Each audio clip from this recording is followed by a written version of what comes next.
je vous adresse un petit bonjour, mais pourquoi un petit bonjour, un énorme bonjour à vous visiteurs du site En Cinémascope.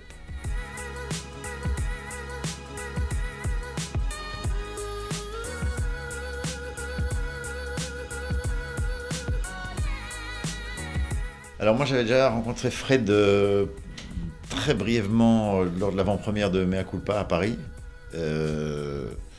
Et donc on s'était serré la pince, comme ça, mais en 3 minutes, c'est la première fois que je le voyais.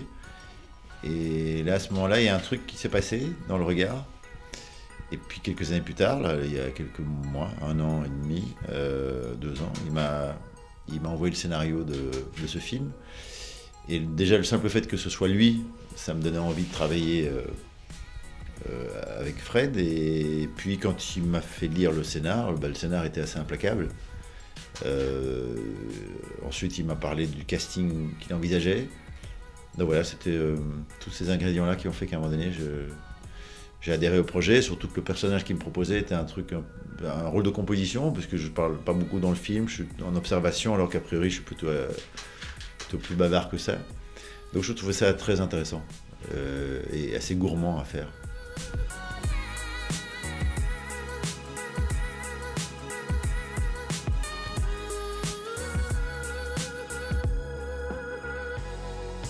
Je crois que la force de ce film, c'est qu'on se retrouve dans tous les personnages. C'est un film assez universel, avec des sujets abordés divers et variés, mais qui sont tous liés par ces ingrédients de vie, que ce soit l'amour, l'amitié, la bouffe, le vin, les secrets, les mensonges, les non-dits, les regards appuyés.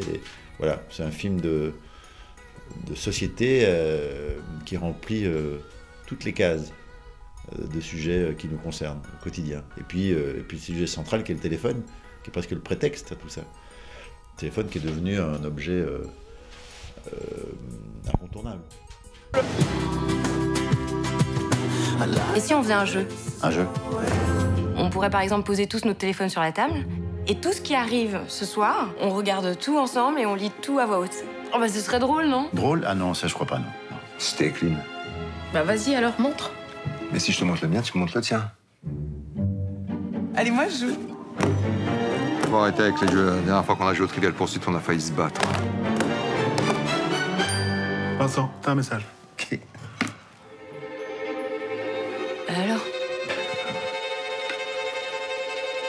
Il y a 30% chez Jardiland et je peux pas y aller. Ah, il est con celui-là.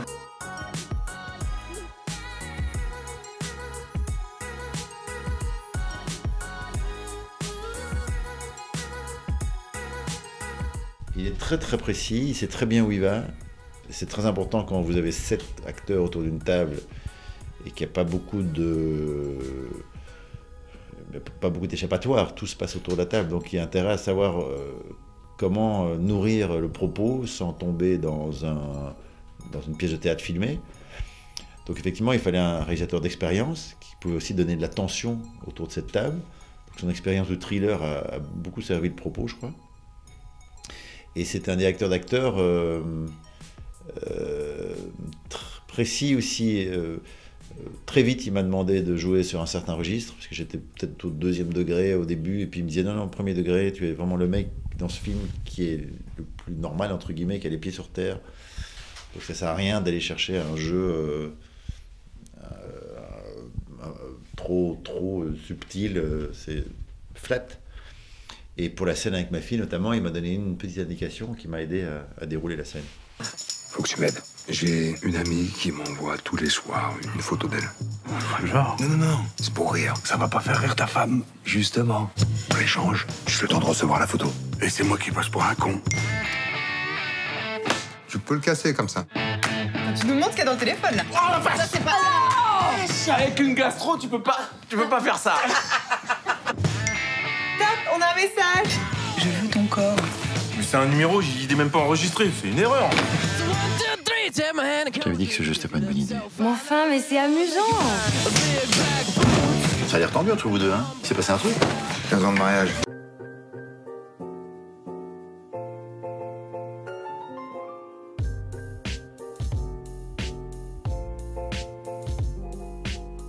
On était là pour plus de 2 mois.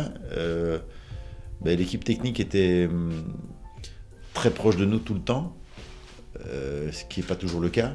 Donc là, on était tous ensemble, un grand groupe.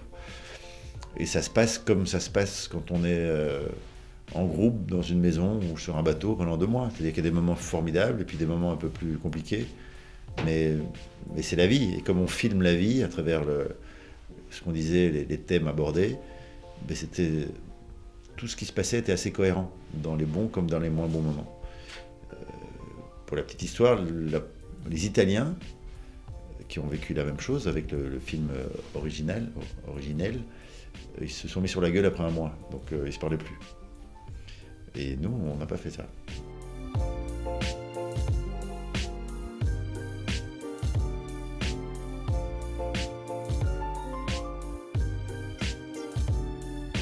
Oui, on a un peu préparé ce qu'on avait à faire, mais bon, pour avoir joué au théâtre avec elle, c'était pas la partenaire de théâtre que j'avais en face de moi, c'était le personnage du film. C'est ça aussi qui est intéressant, c'est moi j'ai déjà retrouvé d'autres personnages. Grégory Gadebois, j'avais tourné avec lui 3 mois avant, c'est une autre personne que j'ai vue. Autour de la table, on est vraiment des personnages, et quand on dit couper, alors je retrouve les gens que je connais, Doria je la connaissais aussi, mais une fois qu'on joue, c'est un autre personnage. J'étais quelqu'un d'autre, elle était quelqu'un d'autre. Donc c'est ça aussi qui est excitant et qui est intéressant dans ce genre de projet. Alors chers amis, je vous invite je vous conseille, je vous suggère d'aller voir Le Jeu de Fred Cavaillé, qui est un film qui va vous parler, un film surprenant. Moi, j'étais surpris, en tout cas, quand je l'ai vu. Vous imaginez le nombre de divorces si chacun fouillait dans le portable de l'autre? Casse-toi, je te dis. J'ai reçu un message Facebook. Quelqu'un qui veut savoir si tu portes une culotte. Faut arrêter avec ce jeu-là. Hein. Faut arrêter.